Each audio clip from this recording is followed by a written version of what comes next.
오늘 하나님의 큐티 7월 24일 목요일 본문입니다. 고린도전서 10장 1절로 13절인데 먼저 찬송 505장 온 세상 위하여 찬송 가사를 묵상하시면서 찬양 드리겠습니다.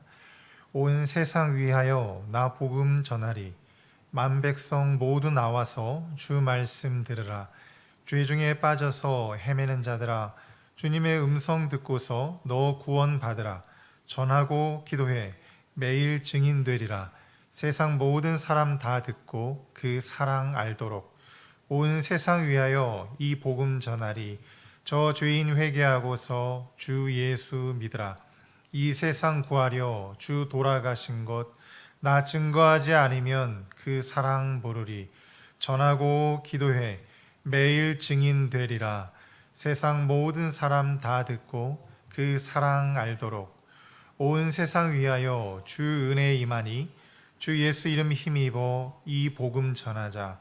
먼 곳에 나가서 전하지 못해도 나 어느 곳에 있든지 늘 기도 힘쓰리. 전하고 기도해 매일 증인 되리라. 세상 모든 사람 다 듣고 그 사랑 알도록. 아멘. 기도하겠습니다. 하나님, 전하고 기도하며 매일 증인되는 삶을 간구하며 주 앞에 찬양을 드렸습니다. 하나님, 그 속에서 사람들에게 보여지고 들려지는 것은 오직 하나님의 사랑, 그리스도의 사랑일 원하오니 주님, 우리가 기도를 하든지 전도를 하든지 그 무엇을 하든지 주님의 사랑이 드러나는 믿음의 삶을 살게 우리와 함께하여 주시옵소서. 우리 주님 예수님 이름으로 기도드립니다. 아멘. 네, 하나님 말씀 보겠습니다. 하나님 말씀 고린도전서 10장 1절로 13절까지의 말씀입니다. 고린도전서 10장 1절로 13절까지 말씀 한 절씩 교독하도록 하겠습니다. 형제자매 여러분, 나는 여러분이 이 사실을 알기를 원합니다. 우리 조상들은 모두 구름의 보호 아래 있었고 바다 가운데를 지나갔습니다. 이렇게 그들은 모두 구름과 바닷속에서 세례를 받아 모세에게 속하게 되었습니다. 그들은 모두 똑같은 신령한 음식을 먹고 모두 똑같은 신령한 물을 마셨습니다. 그들은 그들은 자기들과 동행하는 신령한 바위에서 물을 마신 것입니다. 그 바위는 그리스도였습니다. 그러나 그들의 대다수를 하나님께서는 좋아하지 않으셨습니다. 그들은 광야에서 멸망하고 말았습니다. 이런 일들은 우리 조상들이 악을 좋아한 것과 같이 우리가 악을 좋아하는 사람이 되어서는 안 됐다는 것을 우리에게 가르쳐주는 본보기가 되었습니다. 그들 가운데 얼마는 우상을 숭배했습니다. 성경에 기록하기를 백성들이 앉아서 먹고 마셨으며 일어나서 춤을 추었다 하였습니다. 여러분은 그들과 같이 우상 숭배자가 되어서는 안 됩니다. 간음하지 맙시다. 그들 가운데 얼마가 간음을 하였고 하루에 23,000명이나 쓰러져 죽었습니다. 그리스도를 시험하지 맙시다. 그들 가운데 얼마는 그리스도를 시험하였고 뱀에게 물려서 죽었습니다. 그들 가운데 얼마가 불평한 것과 같이 불평하지 마십시오. 그들은 파멸시키는 이에게 멸망을 당하였습니다.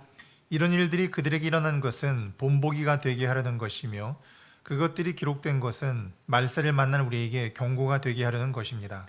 그러므로 서 있다고 생각하는 사람은 넘어지지 않도록 조심하십시오. 여러분은 사람이 흔히 겪는 시련밖에 다른 시련을 당한 적이 없습니다. 하나님은 신실하십니다. 여러분이 감당할 수 있는 능력 이상으로 시련을 겪는 것을 하나님은 허락하지 않으십니다. 하나님께서는 시련과 함께 그것을 벗어날 길도 마련해 주셔서 여러분이 그 시련을 견디어낼 수 있게 해 주십니다. 아멘.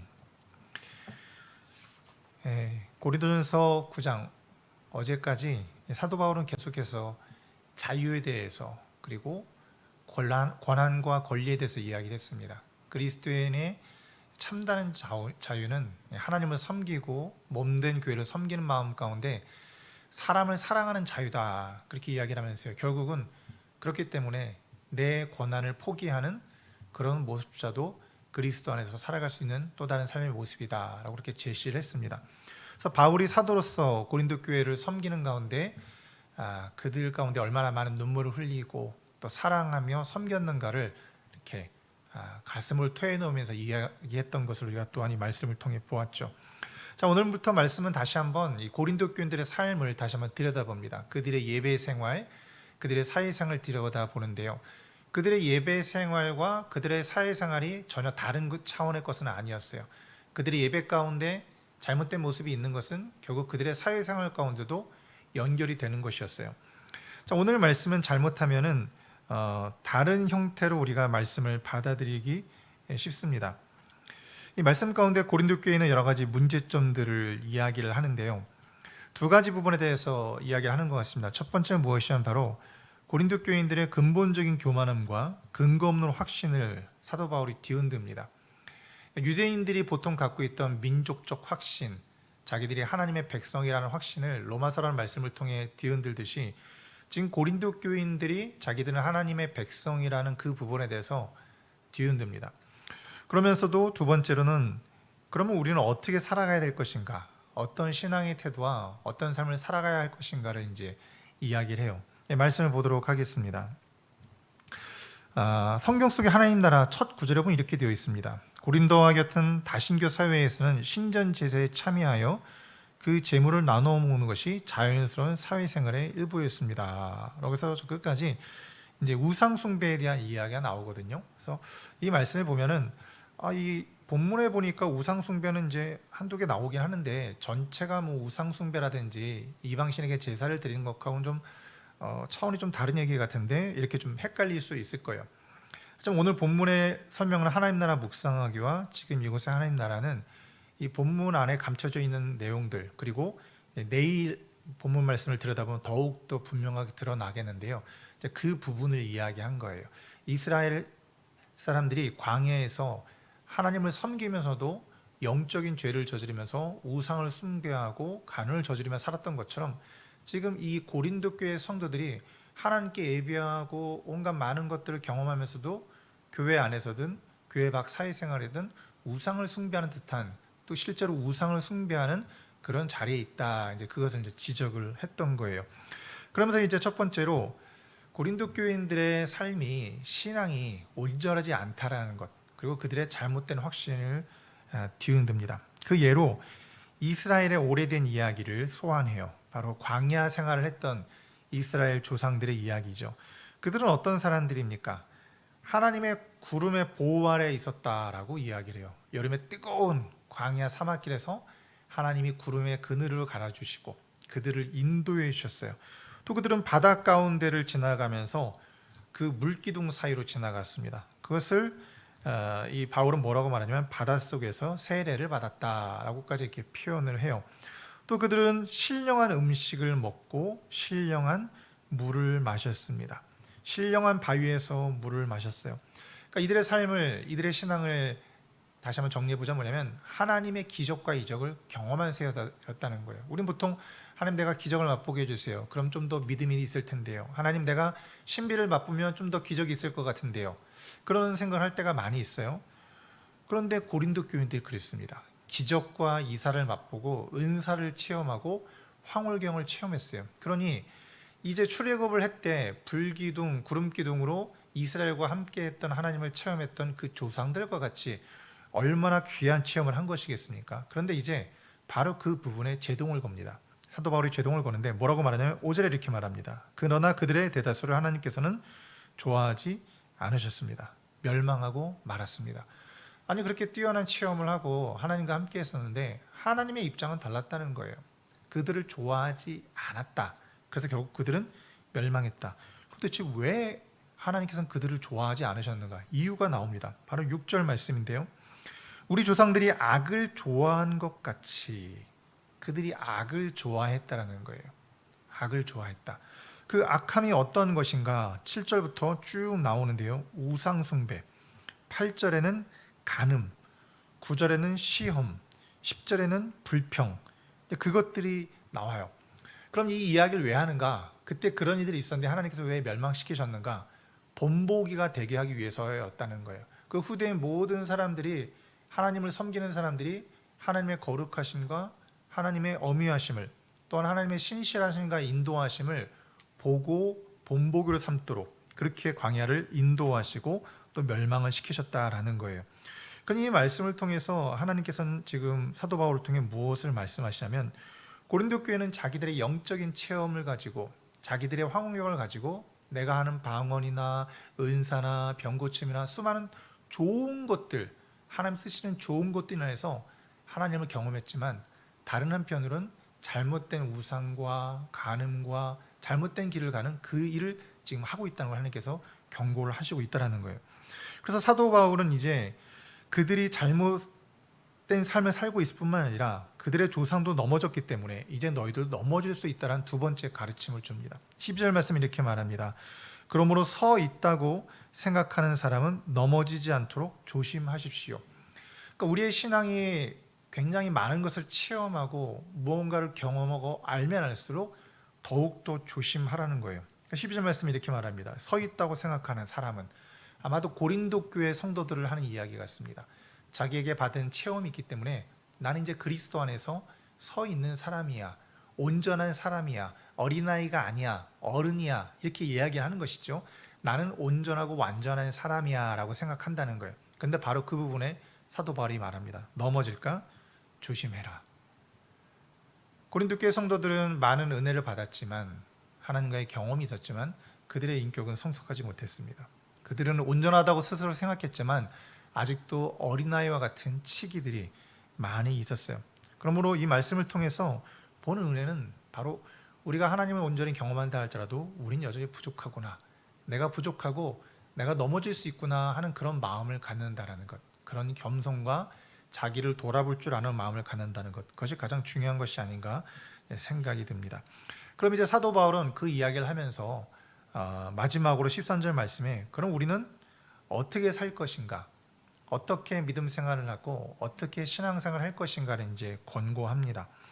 13절부터 쭉 이야기를 나갑니다. 그러면서 시련 이야기를 갑자기 해요. 우리들도 많이 쓰는 이야기입니다. 하나님, 우리가 감당할 시련 그것 밖에는 더한 것을 주시지 않습니다. 피할 길을 주십니다. 이제 그런 내용이죠.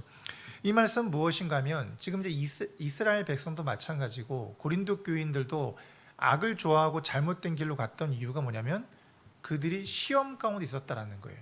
시련 가운데 있었는데 시험과 시련 가운데 하나님을 좋아하고 하나님이 택하신 말씀의 길로 가야 되는데 그것보다는 세상의 길이 좋고 우상 숭배의 길이 좋고 간음의 길이 좋고 불평하는 자기 만족의 길이 더 좋았다라는 거예요. 그러니 하나님 주신 길보다는 내 마음과 내 생각이 좋은 길로 가버렸다는 것이죠. 시련이 있을 때 우리는 그 시련 속에서 유혹을 당합니다. 그래서 말을 합니다. 시련 속에서 유혹당하지 말고 신실하신 하나님을 기억하라고 말합니다. 굳이 무엇이라 말하면 여러분은 사람이 흔히 겪는 시련 밖에는 다른 시련을 당한 적이 없습니다. 내가 아무리 공고함과 시련을 당해도 대부분의 사람들 다 비슷하고 어려운 시험 다 당한다는 거예요. 시험 당하는 데 입장에서는 내가 가장 어려운 시험 당해라고 생각하지만 세상을 돌아보면 더 큰 곤고한 시련과 아픔과 고통을 당하는 사람도 부직 있습니다. 사도 바울이 말해요. 비슷한 시험 가운데 있다. 더하여서는 하나님은 신실하다 이야기합니다. 신실하다는 것은 말씀하시고 사랑하시고 우리에게 그것을 행할 의지가 있으시고 행할 능력이 있다는 것이죠. 사람은 신실하지 않습니다. 아무리 의지가 있어도 그것을 행할 능력이 없고요. 의지조차도 때로 쉽게 바뀌곤 해요. 사람은 신실하지 않아요. 하나님만 신실하신 분이십니다. 그럴 때 우리는 광야의 시련 속에서, 광야의 유혹 속에서 신실하신 하나님을 붙들고 살아갈 때, 그분을 의지할 때, 그분을 믿을 때 이 모든 어려움을 능히 이길 수가 있는 것이죠. 그 하나님께서 우리에게 피할 길을 예비하셨다라고 말을 합니다. 인생이 힘들고 어떤 상황 가운데 아픔이 있고 고통이 있어요. 또 그것 가운데 그것을 버텨내는 게 힘들 때도 있어요. 그럼 사람이 많이 괴롭고 힘듭니다. 그럴 때 무엇이 오는가? 유혹이 오고 시련이 옵니다. 세상의 사기꾼들이 잘 나가는 사람한테만 다가서지 않습니다. 뭔가 결핍이 있고 뭔가 욕심이 있고 아프고 힘든 사람을 더 쉽게 공략하거든요. 그래서 사기를 당하는 사람 보면 진짜로 어마어마하게 부유하고 대단히 많은 사람이 사기를 당하는 것이 아니라 정말 어렵고 힘든 사람들이 사기를 당하는 경우가 굉장히 많아요. 그 마음의 빈틈을 노리는 것이죠. 성도의 삶도 우리의 삶도 비슷합니다. 광야가 있고 시련이 있어요. 그 속에서 마음의 빈틈이 생기면서 유혹과 시련에 잘못된 길로 갈 수가 있죠. 그럴 때 우리는 어떻게 해야 되겠습니까? 그 가운데도 신실하신 하나님을 믿고 의지하는 수밖에 없는 것이에요. 그때는 내 지혜가 작동이 되지 않습니다. 내 능력이 작동이 되지 않아요. 내가 인간적인 모략으로 모은 것을 할 수 있는 그 모든 것이 다 막혀버립니다. 그렇기 때문에 시련이고 그렇기 때문에 광야인 거죠. 그럴 때는 오직 하나, 하나님이 나와 함께 하시는군요. 하나님의 말씀만 붙들고 갑니다. 나는 먼 길이 보이지 않지만 바로 내 앞 그 하나만이라도 주의 말씀의 발등에 불을 삼아서 내가 가겠습니다. 나는 신실하신 하나님만을 믿고 의지합니다. 바로 그 고백 속에서 하나님이 나에게 피할 길을 주심을 믿습니다. 우리에겐 더 이상 그런 믿음의 고백 외에는 나올 수가 없는 것이죠. 왜요? 내가 하나님께로 도망가는 것 단순히 그건 차원이 아니죠. 너무 상황이 힘들고 길이 없는 광야이기 때문이죠. 그래서 주님께서 오늘 고린도 말씀을 통해서 우리에게 말을 합니다. 주님의 은혜가 있다면, 은사가 있다면, 많은 기적적인 체험들이 있다면 지금 내가 무엇을 좋아하는지를 다시 한번 점검하라고 합니다. 주님의 은혜도 있고 기적도 체험했고 말씀의 은혜도 있었지만 여전히 나는 세상의 잘못된 것들 혹시 내 속에 넣고 살아간 것은 아니지 돌아보라고. 내가 혹시나 섰다고 생각하면서 지금 쓰러지는 사람은 아닌지 돌아보고 말합니다. 그리고 더욱 또 그 시련 속에서, 강야 속에서 신실하신 하나님만 믿고 살아가는 귀한 믿음의 발걸음들하고 우리를 격려하고 있습니다. 오늘 하루 가운데 광야 속에서도 시련 속에서도 신실하신 주님만 믿고 살아가는 저 여러분의 삶이 되시기를 주님의 이름으로 축원합니다.